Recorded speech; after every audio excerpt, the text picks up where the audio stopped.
বলিলেন, আপনি যাহা বলিতেছেন আমি কখনো তাহাতে সম্মত হইতে পারিব না। আমি এত নীচাশয় ও স্বার্থপর নহি যে কিছুকাল পূর্বে যে প্রাণের রক্ষা করিয়াছি আপন প্রাণ রক্ষার্থে এক্ষণে সেই প্রাণের বিনাশের কারণ হইব, তাহা কখনো হইবে না।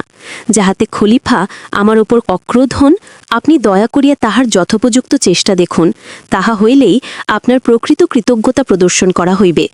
যদি আপনার চেষ্টা সফল না হয় তাহা হইলেও আমার কোনো ক্ষোভ থাকিবে না। পরদিন প্রাতঃকালে আমি খলিফার নিকট উপস্থিত হইলাম। তিনি জিজ্ঞাসা করিলেন, সে লোকটি কোথায়, তাহাকে আনিয়াছ? এই বলিয়া তিনি ঘাতককে ডাকাইয়া প্রস্তুত হইতে আদেশ দিলেন। তখন আমি তাহার চরণে পতিত হইয়া বিনীত ও কাতর বচনে বলিলাম, ধর্মাবতার, ওই ব্যক্তির বিষয়ে আমার কিছু বক্তব্য আছে, অনুমতি হইলে সবিশেষ সমস্ত আপনকার গোচর করি। এই কথা শুনিবা মাত্র তাহার কোপানল প্রজ্জ্বলিত হইয়া উঠিল।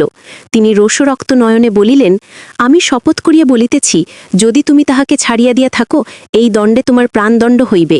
তখন আমি বলিলাম, আপনি ইচ্ছা করিলে এই মুহূর্তে আমারও তাহার প্রাণদণ্ড করিতে পারেন, তাহার সন্দেহ কি? কিন্তু আমি যে নিবেদন করিতে ইচ্ছা করিতেছি কৃপা করিয়া তাহার শুনিলে আমি চরিতার্থ হই। এই কথা শুনিয়া খলিফা উদ্ধত বচনে বলিলেন, কি বলিতে চাও, বলো। তখন সে ব্যক্তি ডেমাস্কাস নগরী কিরূপে আশ্রয়দান ও প্রাণ রক্ষা করিয়াছিলেন এবং এক্ষুনি তাহাকে ছাড়িয়া দিতে চাহিলে আমি অবধারিত বিপদে পড়িব, এজন্য তাহাতে কোনো মতে সম্মত হইলেন না। এই দুই বিষয়ে সবিশেষ নির্দেশ করিয়া বলিলাম, ধর্মাবতার, যেই ব্যক্তির এরূপ প্রকৃতি ও এরূপ মতি, অর্থাৎ যে ব্যক্তি এমন দয়াশীল, পরোপকারী, ন্যায়পরায়ণ ও সদ্বিবেচক, তিনি কখনোই দুরাচার নহেন। নীচ প্রকৃতি পরহিংসুক দুরাত্মারা ঈর্ষাবশত অমূলক দোষারোপ করিয়া তার সর্বনাশ করিতে উদ্যত হইয়াছে।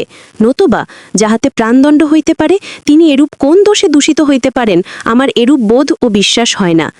এক্ষেত্রে আপনার যেরূপ অভিরুচি হয় করুন। খলিফা মহামতি ও অতি উন্নত চিত্ত পুরুষ ছিলেন। তিনি এই সকল কথা কর্ণগোচর করিয়া কিয়ৎক্ষণ মৌল অবলম্বন করিয়া রহিলেন। অনন্তর প্রসন্ন বদনে বলিলেন, সেই ব্যক্তি যে এরূপ দয়াশীল ও ন্যায়পরায়ণ, ইহা অবগত হইয়া আমি অতিশয় আহ্লাদিত হইলাম। তিনি প্রাণদণ্ড হইতে অব্যাহতি পাইলেন। বলিতে গেলে তোমা হইতেই তাহার প্রাণ রক্ষা হইল। এক্ষণে তাহাকে অবিলম্বে এই সংবাদ দাও ও আমার নিকটে লইয়া আইসো। এই কথা শুনিয়া আহ্লাদের সাগরে মগ্ন হইয়া আমি সত্বর গৃহে প্রত্যাগমন পূর্বক তাহাকে খলিফার সম্মুখে উপস্থিত করিলাম।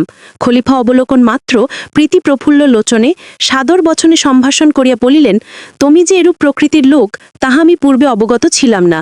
দুষ্টমতি দুরাচার দিগের বাক্য বিশ্বাস করিয়া অকারণে তোমার প্রাণদণ্ড করিতে উদ্যত হইয়াছিলাম। এক্ষণে ইহার নিকটে তোমার প্রকৃত পরিচয় পাইয়া সাথীশয় প্রীতিপ্রাপ্ত হইয়াছি। আমি অনুমতি দিতেছি, তুমি আপন আলয়ে প্রস্থান করো।